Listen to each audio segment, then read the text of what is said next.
లేనటువంటి పరిస్థితిలో ఉన్నటువంటి అబ్రహాము గారి యొక్క జీవితాన్ని దర్శించినటువంటి దేవాది దేవుడు పిలుస్తూ ఉన్నాడు, అబ్రహామా. ఆ పిలుపును విన్నటువంటి అబ్రహాము గారి యొక్క జీవితము మార్చబడింది. ఆ మాటను విన్నటువంటి అబ్రహాము గారు ఆ మాట మీద నిలబడ్డాడు, ఆ మాటకు కట్టుబడ్డాడు, ఆ మాటను బట్టి వెంబడించాడు.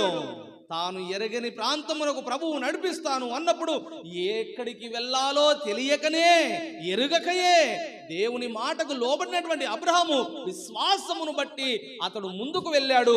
విశ్వాసమును బట్టి అతడు వచ్చిన దానిని బట్టి అది అతనికి నీతిగా ఎంచబడి ఉన్నది. విశ్వాసులందరికీ తండ్రిగా అబ్రహాము గారు ఎంచబడుతున్నాడు. దేవునికి స్తోత్రం.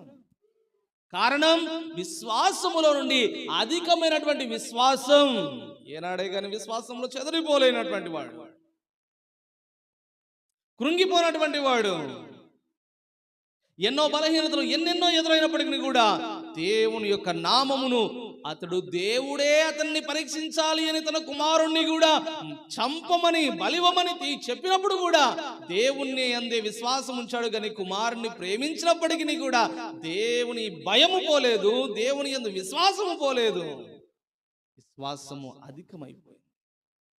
ఇప్పటికి నీవు నాకు లోపడుతున్నావని, ఇప్పటికి నువ్వు నాకు భయపడుతున్నావని, ఇప్పటికి నువ్వు నా మాట వింటున్నావని ఇందును బట్టి నేను తెలుసుకున్నానని దేవుడే సాక్ష్యం ఇస్తున్నాడే అబ్రహామును బట్టి. మన పరిస్థితి ఏమిటి?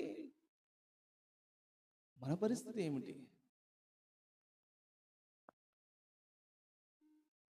యేసుక్రీస్తు వారు కూర్చున్నటువంటి ఓడలోనే, వారు సంచరిస్తున్నటువంటి ఓడలోనే, వారు ప్రయాణమై వస్తున్నటువంటి ఆ సముద్రంలోనే, అదే ఓడలోనే యేసుక్రీస్తు ప్రభువు వారు కూడా వారితో ఉన్నాడే. మరి శిష్యులు ఎందుకు భయపడిపోతున్నారు? మేము నశించిపోతామేమో అనుకుంటున్నారే. గమనించారా? అల్ప విశ్వాసం ఎందుకు వస్తుంది? అవిశ్వాసం ఎందుకు వస్తుంది?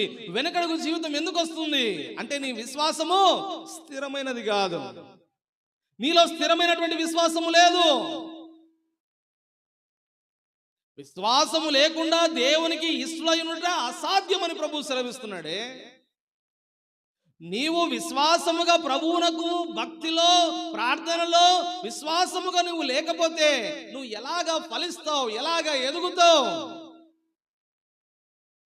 మొదటిది ఓర్పు కలిగి ఉండాలి. రెండవది విశ్వాసములో ఓర్పు నుంచి అధికమైనటువంటి ఓర్పులోనికి నువ్వు ఎదగాలి.